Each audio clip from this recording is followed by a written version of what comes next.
tempo passa, 41 minutos e meio de jogo, torcida brasileira. Fiore Giliotti.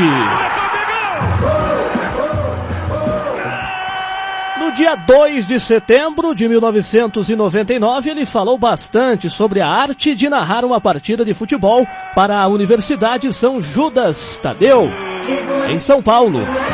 No início do papo com Wagner Lima, ele falou do início e a paixão pelo rádio e o futebol. Antes de mais nada, o brasileiro nasce gostando de futebol, de jogar futebol e de gostar de um time. E assim aconteceu com a gente. Eu tinha loucura pelo Flamengo e gostava de jogar futebol. Naquele tempo a gente jogava de manhã, depois do almoço. Quando a noite chegava, a gente estava voltando para casa depois de mais uma pelada. E o futebol era fascinante, tomava conta da vida da gente.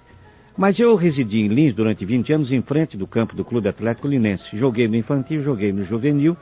Mas na verdade a minha carreira começou através de um jornal. Eu perdi meu pai muito cedo. É muito importante para vocês dizer que eu passei muita dificuldade. Fiz uma caixa de engraxar sapato. Fui engraxar sapato para ganhar meu dinheirinho para poder comprar sanduíche de pão com mortadela, Maria Mole naquele tempo, na hora do recreio. Naquele tempo é hora do recreio que a gente chamava. Para ir ao matinê domingo, ver Flash Gordon, que hoje a gente localiza e distingue em filmes fantásticos de ficção, como Jornada das Estrelas, por exemplo. E, na verdade, depois do jornal, eu comecei a apresentar um programa de rádio. Primeiro comecei a redigir e depois a apresentar. Aí veio a vontade de irradiar, depois de participar de outros programas também da Lins Rádio Clube, mas só que o diretor-gerente não gostava da ideia, não. Ele achava que seria uma loucura. Como nunca ninguém havia transmitido futebol em Lins, ele achava que eu não teria condição de agradar ou de satisfazer. Mas eu insisti tanto que, depois de um belo tempo, de muito cansaço, ele disse simplesmente dessa maneira: tá bom, vai, irradia. E isso aconteceu no dia 26 de maio de 1947. Foi quando eu fiz a minha primeira transmissão. Mas antes de começar a transmitir e de ingressar no rádio e no jornal, eu faço questão de dizer para vocês uma coisa muito importante. Eu sempre fui agarrado aos livros, à escola, nunca cansei de procurar saber um pouco mais, porque ninguém sabe tudo, o importante é saber o necessário. Lia todos os jornais, colecionava todas as revistas naquele tempo, e outra coisa, procurava ouvir os grandes narradores daquela época, o Jorge Cury, o Antônio Cordeiro, o Ari Barroso no Rio de Janeiro, o Jorge Amaral, Aurélio Campos, Rebelo Júnior em São Paulo e outros mais. Na Bandeirantes aconteceram as coisas mais lindas da minha vida e eu consegui tudo aquilo que um locutor esportivo pode almejar, pode buscar nos horizontes da sua vida. Começando pelo teste. O meu teste não foi feito em estúdio. No dia 19 de janeiro de 52, eu fui para Vila Belmiro para transmitir como teste o jogo entre Santos e Seleção Paulista. A Seleção Paulista ganhou de 3-2. E na volta de madrugada passei na Bandeirantes para saber se eles haviam gostado ou não. Gostaram, assinei contrato. Não para começar a trabalhar imediatamente, mas a partir do dia 1º de julho, porque eu tinha negócios em Lins e eu precisava arrumar minha vida em Lins para depois me transferir para São Paulo. Em julho de 52 eu me transferi para Bandeirantes, vivi ali as primeiras grandes emoções. A minha primeira viagem internacional em 53 eu ganhei no Palitinho, 3-2 contra um locutor da época, Hélio Prioli. Depois vieram oportunidades também, eu comecei irradiando futebol na Bandeirantes em 53, no dia 19 de março, o Corinthians ganhou da Ponte Preta de 3-1 no Parque São Jorge. E as coisas foram se sucedendo, mas eu era o segundo narrador, porque o grande nome da Bandeirantes naquela época era o Edson Leite. Mas aí o Edson tirou o Pedro Luiz da Pan-Americana, naquele tempo, a emissora dos esportes, hoje é a Jovem Pan. Quando o Pedro Luiz foi para a Bandeirantes, eu caí para terceiro. Então o meu caminho já ficou mais difícil, apareceram novas pedras nos meus caminhos. Aí, por coincidência, a Pan-Americana foi me buscar, e eu aceitei de imediato. Fui ser titular da Pan-Americana. Em 63 eu voltei para Bandeirantes, dia 13 de outubro de 1963. Fiquei na Bandeirantes até o fim de 1995 como titular absoluto ao longo de 32 anos, fazendo muitas Copas do Mundo, quase todas as finais, e vivendo, na verdade, na Bandeirantes as maiores emoções da minha vida, vivendo percalços também. Mas na vida todo mundo cai, o importante é não ficar no chão. Fui traído, levei rasteira, levei facada pelas costas, trancada na moleira, mas superei tudo isso porque superar esses tipos de problemas faz parte de todas as projeções que você fizer na busca de um determinado objetivo. Saudades de Fiore Giliotti, o narrador da torcida brasileira aqui na série A Arte de Narrar uma Partida de Futebol, e ele um dos maiores criadores de bordões. Também fala das suas criações. Bem, eu precisava me diferenciar, porque todo mundo começa pelo menos inspirado num ídolo. O Nelson Gonçalves começou imitando Orlando Silva, no fim ele achou a sua própria linha de canto, a sua própria qualidade, o seu estilo, e acabou se diferenciando e revelando ao mundo uma das vozes mais bonitas entre os cantores do mundo inteiro. Agora, eu queria me diferenciar porque o Edson Leite, o Pedro Luiz, o Aurélio Campos eram monstros sagrados da época. Se eu imitasse um deles, eu ia ser Carbono. Eu também queria ser uma atriz. Então, como é que eu teria que fazer? Eu teria que inventar coisas diferentes para que o ouvinte, ele distinguisse num rádio e no outro rádio, se eu estivesse radiando, quem era quem e em que rádio estava sintonizado a Rádio Pan-Americana naquele tempo, a rádio na qual eu trabalhava. E foi aí então que eu comecei a buscar bordões. Todo mundo dizia, por exemplo, que apita o árbitro, começa o jogo. Eu já apito o árbitro, abrem-se as cortinas e começa o espetáculo. Quando o goleiro pegava a bola, todo mundo gritava. E ele agarra, defende, eu já lancei, segura com firmeza. No crepúsculo de jogo, no fim do jogo, todo mundo dizendo que o jogo estava dramático, simplesmente dramático, mas eu já criei o meu célebre bordão. Crepúsculo de jogo, torcida brasileira. E assim foram nascendo esses bordões de acordo com a reação do ouvinte. Porque eu sempre fui um pesquisador. Dependendo da reação do ouvinte, eu insistia. Se a reação fosse negativa, eu eliminava. Por exemplo, num determinado tempo, eu criei um slogan que eu achei interessante. E hoje, ainda hoje, eu encontro ouvintes que reclamam por que razão eu não dei continuidade àquele bordão. Mas muitos também reclamaram. Tem bicho na roça, torcida brasileira. Quer dizer, quando o cara estava perto do gol, a gente entendia que aquilo era um momento de perigo para o adversário. Mas acabei me afastando desse bordão e deixando ele de lado. Em compensação, pouco a pouco eu fui criando outros e outros bordões. O tempo passa!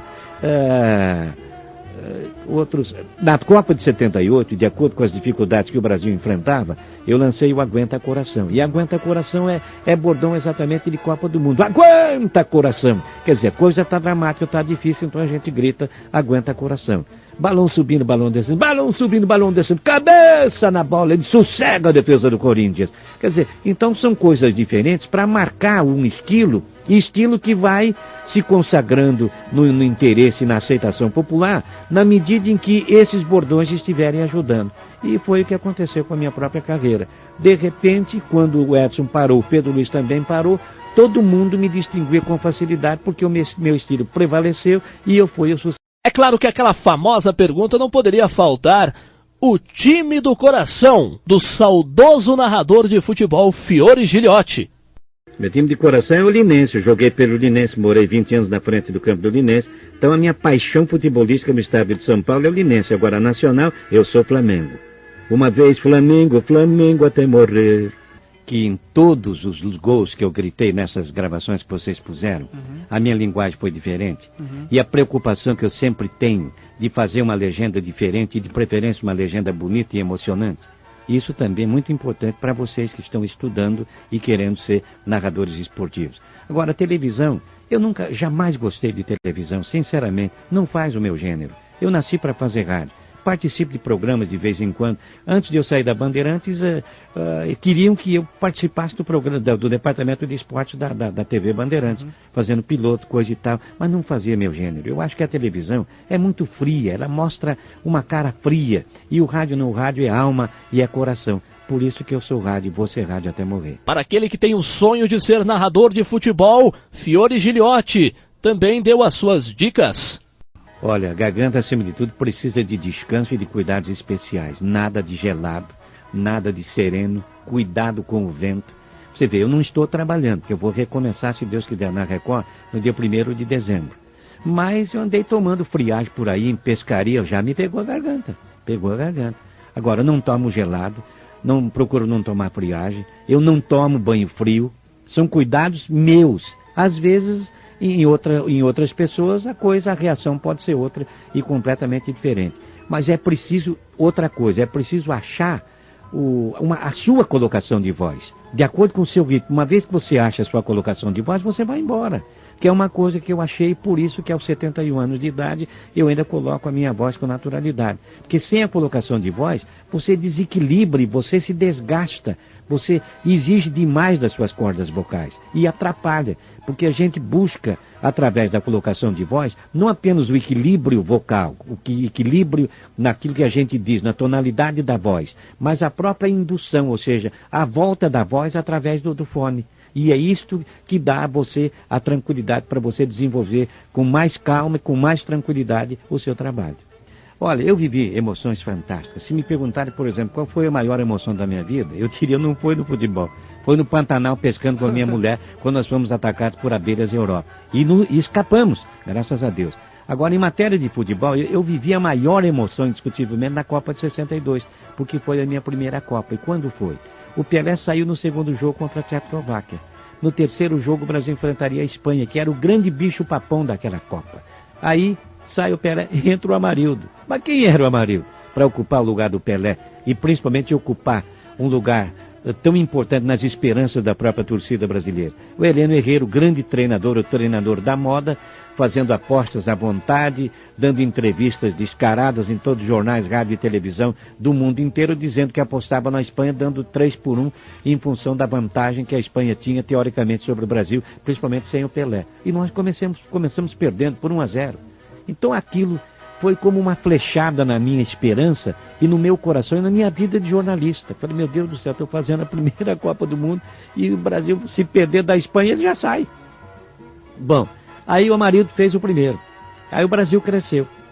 O Brasil cresceu e começou a jogar como deveria jogar, de perder o medo da Espanha. E nós acabamos ganhando por 2-1. No segundo gol do Amarildo, eu gritei muito mais do que eu gritei Brasil bicampeão do mundo na final, quando nós ganhamos a Tchecoslováquia por 3-1. Por quê? Porque eu vivi aquele momento, aquela ansiedade, aquele clima preocupante que antecedeu o jogo. Então veja, por incrível que pareça, a maior emoção da minha vida transmitindo um jogo de futebol, entre outras, é claro, mas uma que a gente não esquece de maneira nenhuma, foi aquela difícil vitória do Brasil sobre a Espanha por 2-1 na Copa de 62. Naquele jogo, o Brasil ganhou o bicampeonato. Série Narrador Esportivo de hoje com o saudoso narrador da torcida brasileira, Fiore Giliotti, que em 1999, para o repórter Wagner Lima, lembrou também de fatos curiosos. Agora, fui fazer um jogo em Oran, na Argélia, e de repente, quando chegando no estádio, que era um estádio circundado assim por tipos de parede, de arcadas, aberto, não se cobrava ingresso, aí os argelinos entraram, tomaram conta das laterais do campo, das laterais e das linhas de fundo de gol. E eu não tinha fio para poder chegar até a lateral. 2 colegas de rádio tinham mais fio do que eu. Eu fui pedir, eles me negaram o fio. Eles achavam que eram profissionais, não podiam me ceder fio nenhum. Quer dizer, eles queriam que eu não irradiasse nada, ou que eu me estrepasse na transmissão, que não saísse nada do meu trabalho. Mas o meu comentarista era o Leônidas da Silva. Aí o Leônidas já queria brigar, já queria bater, mas aí eu chamei o Leônidas e disse, Leônidas, vem cá, você vai ficar na linha de campo, na lateral do campo, ao lado dos camisoludos aí dos argelinos, e na medida em que sair gol, você marca o nome do cara e vem me trazer aqui. E fica quieto, fica sossegado lá, porque eu vou fazer abertura, vou fazer irradiação. Tudo que acontecer, eu vou falar aqui. E fiz a abertura sem ver nada, irradiei o jogo, 6-0 para o Brasil, não vi gol nenhum, irradiei os 6 gols, fiz o encerramento do jogo, agachado, porque eu não via nada. O Leônidas escrevia o nome de quem tinha feito o gol e colocava na minha frente, eu criava o lance e gritava o grito de gol. Tudo bem, depois a gente foi para o hotel. Porque naquele tempo não tinha retorno, não tinha radional, não tinha, muito menos Embratel. A gente transmitia e depois ia para o hotel para esperar o telegrama dizendo como é que tinha saído a transmissão. De repente, de madrugada, eu recebi um telegrama assinado pelo Narciso Verniz, que hoje é o homem do tempo da Jovem Pan. Fiore, só saíram os últimos 18 minutos, mas som impecável. Ficamos sabendo escala, alterações, a contagem e os goleadores. As outras rádios estão esperando o som até agora. Além de narrar futebol, Fiore Giliotti também era um excelente apresentador, era um comunicador e de tantas criações. O Cantinho de Saudade é inesquecível. Fiore Giliotti, o nome mais importante do rádio esportivo brasileiro e todo o encantamento do Cantinho de Saudade. Torcida brasileira, ele veio de Alagoas. Dizem até que ele é descendente de índios, que a origem da sua família fica na região de Palmeiras dos Índios. Mas, na verdade, ele nasceu numa cidade de nome esquisito no estado do Rio, lá no alto das montanhas de Petrópolis e de Teresópolis, onde havia uma grande fábrica de tecidos chamada Sul América. E nessa empresa trabalhavam quase todos os homens que residiam naquela região. A cidade tinha o nome de Pau Grande. Ele estava falando de Mané Garrincha, Fiore Giliotti. Na arte de narrar uma partida de futebol de hoje um pouco diferente, o nosso agradecimento ao repórter Wagner Lima, que em 1999 conversou com o narrador da torcida brasileira, que contou bastante histórias quando era narrador de futebol aqui no planeta Terra, nas jornadas esportivas da vida. A nossa mensagem de fé, de carinho e, acima de tudo, de respeito. Eu sempre digo, acredite. Acredite em Deus, acredite em você, lute pela família. Olhe para frente sem medo de perder. Só assim você aprende a ganhar. Um beijo no coração de todos vocês e um beijo no coração da juventude brasileira. Tentando passar, não passou. Acabou perdendo para Kleber. Kleber servindo adiante, um pouco está colocado o Júnior. Faz um passe comprido na ponta esquerda para o Zegas. Vai correndo, alcançou. Já brecou, domina a bola, olha para a bola, ajeita a bola. Continua dominando a situação, preparando, vai levantar. Balão subindo, descendo. Cabeça na bola, é fogo, é gol!